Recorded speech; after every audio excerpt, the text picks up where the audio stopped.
me turn now to an examination of these recent developments. The period 2009 to 2010 was an unusually eventful one. More happened in the relations between the United States and China in that period than had happened in the previous decade. And as luck would have it, this was just the time when I was trying to finish writing my book, which made it very difficult. It was a nerve-wracking experience every morning to get up and open the newspaper and find out that something had changed, and have to go back and see if I had taken that into account and what I had written. Eventually, I had to just stop.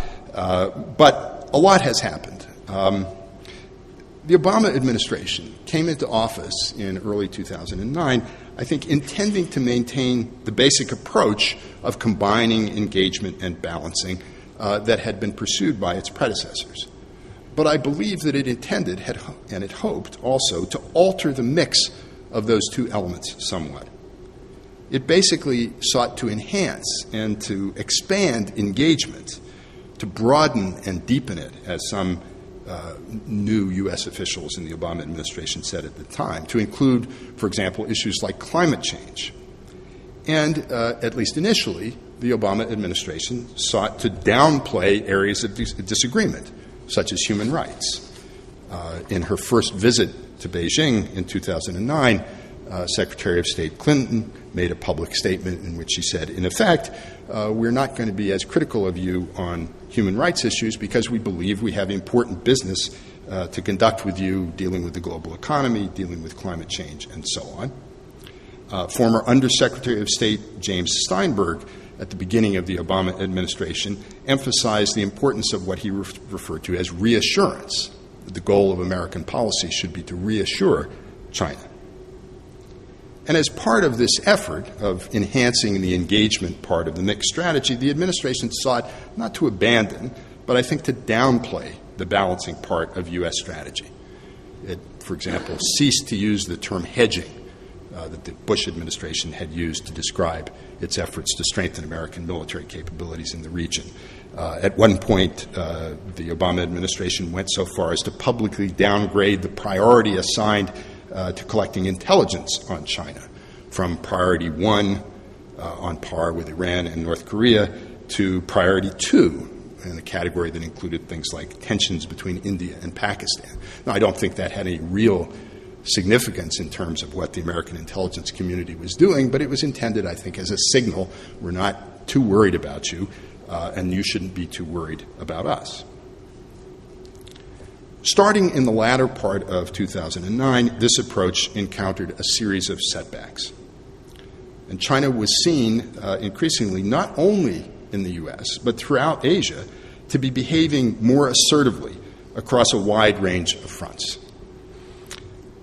Regarding Korea, after the North Koreans sank a South Korean naval vessel, instead of joining the international community in actively condemning the North, China sought essentially to shield North Korea from further punishment or sanctions by the United Nations.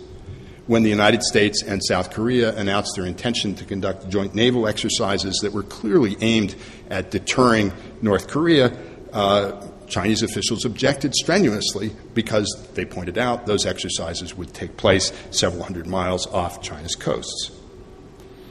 In the South China Sea, Chinese officials referred to the area as a core national interest of China, putting it on par with Taiwan, Tibet, and Xinjiang. And they warned the Southeast Asian nations that, as the Chinese foreign minister put it in the meeting at Hanoi in 2010, quote, China is a big country and other countries are small countries, and this is just a fact. In addition, Chinese vessels fired on Indonesian and Vietnamese patrol boats involved in disputes over fishing rights.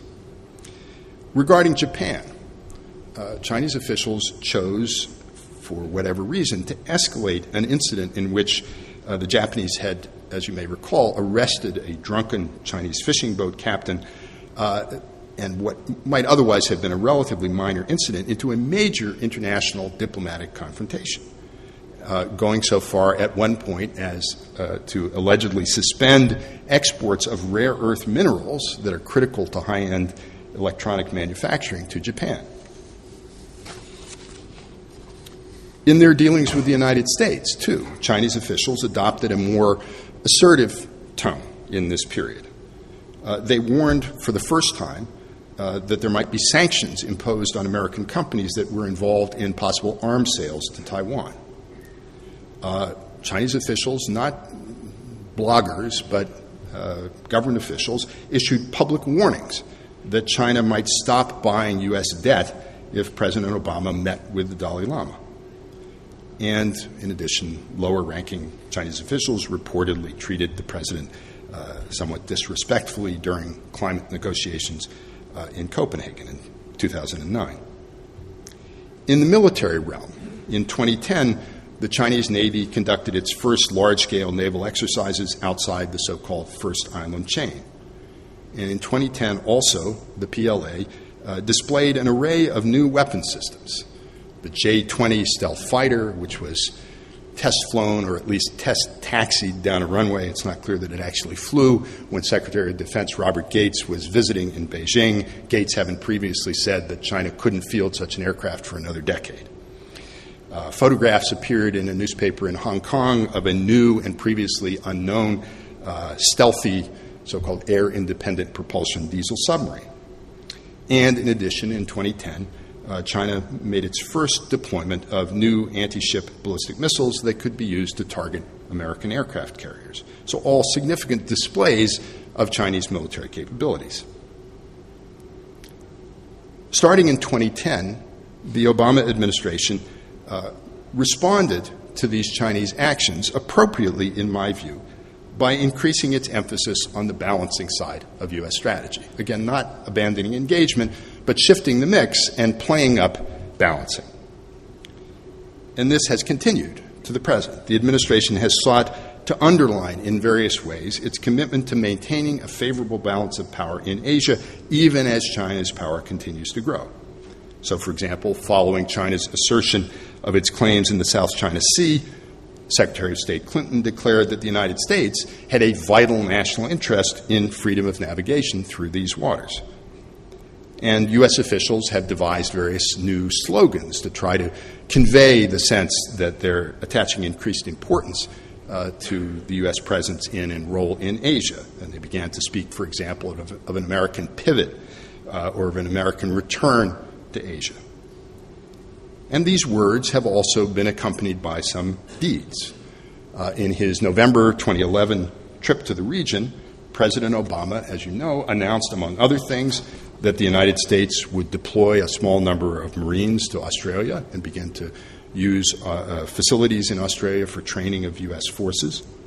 It opened negotiations for a new free trade area, the so-called Trans-Pacific Partnership, which clearly, in addition to its economic motivations, has a strategic rationale as well.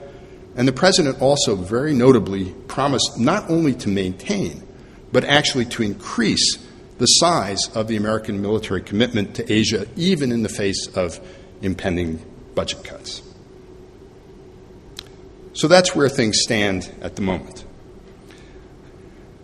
But this is a continuing strategic competition. It's a process of action, reaction, and interaction. So the question then becomes, what's going to happen next?